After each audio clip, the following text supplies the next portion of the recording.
Africa-Vie. L'Afrique donne son avis.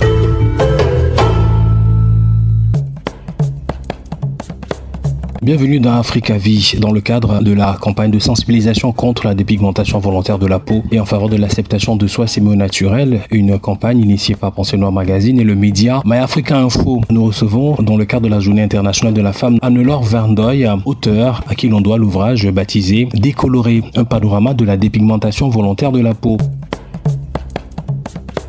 Africa-Vie. Anne-Laure Verndoy, on vous doit l'ouvrage Décolorer, un panorama de la dépigmentation volontaire de la peau. Qu'est-ce qui a motivé l'écriture de ce livre? Alors, lorsque je me suis lancée dans des recherches sur cette pratique pour mon mémoire universitaire, j'ai trouvé la thématique tellement vaste, tellement passionnante et clé que j'ai eu envie de transposer tout cela dans un ouvrage accessible à tous. C'est en décortiquant ce phénomène et en diffusant l'information que l'on peut contribuer à le visibiliser pour finalement alerter le plus grand nombre. Quel est le commentaire d'un lecteur ou d'une lectrice sur votre livre qui vous a rempli de joie? Un lecteur se présentant comme le fils d'une femme qui se dépigmente la peau m'a laissé un message en me remerciant pour mon livre et mon engagement contre cette pratique. Ça m'a beaucoup touchée car la pratique de sa mère l'affectait beaucoup. Ce livre est un travail de recherche sur plusieurs années. Quelles sont justement les causes de cette pratique suite à vos recherches? Les causes sont multiples, c'est ce qui en fait un phénomène si complexe. Colonisation, passé historique de dénigrement des carnations foncées, distinction de classe, discrimination sociale, industrie cosmétique capitaliste, médias discriminants, racisme, sexisme, misogynie noire, colorisme. Bref, différents mécanismes peuvent être imbriqués et ce sont souvent les mêmes finalement, quel que soit le continent.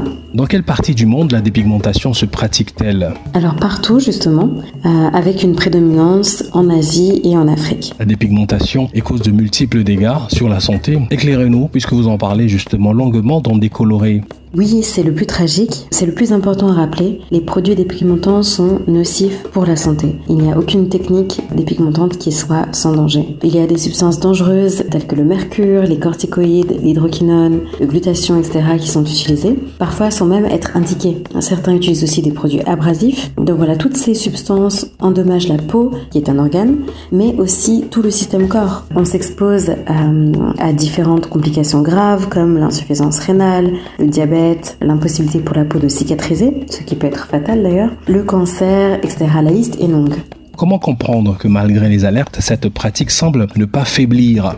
En fait, cette pratique est trop souvent taboue, socialement ancrée et méconnue. Les gens ne connaissent pas suffisamment la dangerosité des produits dépigmentants, ni tous les enjeux qu'il y a autour. C'est pour cela que des campagnes comme la vôtre sont nécessaires. Il faut en parler, il faut informer, sensibiliser, arrêter de normaliser cette pratique. En ce mois de mars 2024, vous avez accepté associer votre image à la campagne sémio-naturelle. Pourquoi avoir dit oui? Alors, j'ai accepté, malgré le fait d'avoir une carnation claire, car le sujet a besoin de toutes les forces pour être visibilisé et combattu. Donc, c'est avec plaisir que je contribuerai à cette campagne en apportant mon soutien et mon expertise. Le naturel est-il une option dans votre vie de tous les jours? Si oui, quel en est le mode d'emploi? La thématique centrale étant la dépigmentation volontaire de la peau, ayant personnellement le teint clair, je vais m'abstenir de répondre à cette question. Pour quelques avertis, la dépigmentation est un rejet inconscient de la peau noire qui ne dit pas son nom et non un phénomène de mode. Qu'en pensez-vous? Alors c'est l'une des interrogations de départ relevées dans mon livre. Il y a sans doute une part de rejet puisqu'on cherche à s'éloigner de sa teinte pour se rapprocher de ce qui est valorisé. Les facteurs incitatifs sont souvent multiples et peuvent dépendre selon la personne, mais le fait est que la peau noire a incontestablement un passé de dévalorisation violente et que cette dévalorisation est encore largement répandue à travers le monde. Comment combattre justement cette pratique d'après vous, Anne-Laure Verndoy? Dans mon ouvrage, je propose 10 solutions concrètes. C'est un phénomène complexe et bien ancré. Il est donc essentiel d'agir sur plusieurs fronts en même temps. Par exemple, informer sur les dangers de cette pratique, réglementer le marché des produits dépigmentants, homogénéiser les lois à l'échelle internationale, pénaliser ceux qui mettent sur le marché des poisons, etc. Et, très important, sensibiliser sur cette pratique ainsi que sur les discriminations liées à la couleur de peau dans les écoles, par exemple. Et comme si cela ne suffisait pas, le monde est mené par un vent, celui du racisme. Quel est votre sentiment sur cet état de choses? Il y a malheureusement malheureusement beaucoup à faire pour éduquer correctement. Et cela passe par l'école d'une part et une tolérance zéro effective envers le racisme d'une autre part. Avez-vous été approché par des adeptes de la dépigmentation qui ont lu votre livre? Non, jamais, malheureusement. Il est reproché aux médias de ne pas en faire beaucoup plus sur le sujet. Votre avis? Effectivement, une campagne massive soutenue par les médias serait bienvenue pour sensibiliser le plus grand nombre. Mais le sujet est encore sous-estimé malheureusement. En fait, le teint clair est un enjeu bien trop important dans certaines sociétés. La valorisation générale des teints clairs dans les médias internationaux n'aide pas. Et puis, il y a une offre toujours plus importante de produits cosmétiques dépigmentants. Donc, il y a beaucoup de choses à faire pour endiguer le phénomène. Je propose 10 pistes d'action dans mon livre, mais la réalité est que ce fléau n'est pas encore pris au sérieux. Pourtant, ce sont des centaines de milliers de personnes qui s'empoisonnent.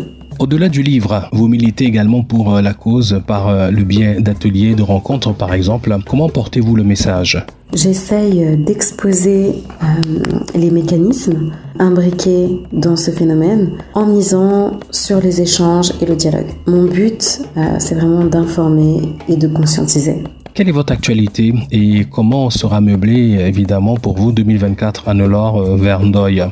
Alors, si les événements politiques le permettent, j'ai quelques petites choses au programme à Dakar avant mon départ, mais je suis toujours en attente d'une campagne davantage d'envergure à l'international, une campagne ayant plus d'impact pour contrer ce phénomène. Vous donnez du crédit à la chronique BD Séméo Naturel, un conseil à donner pour la voir grandir?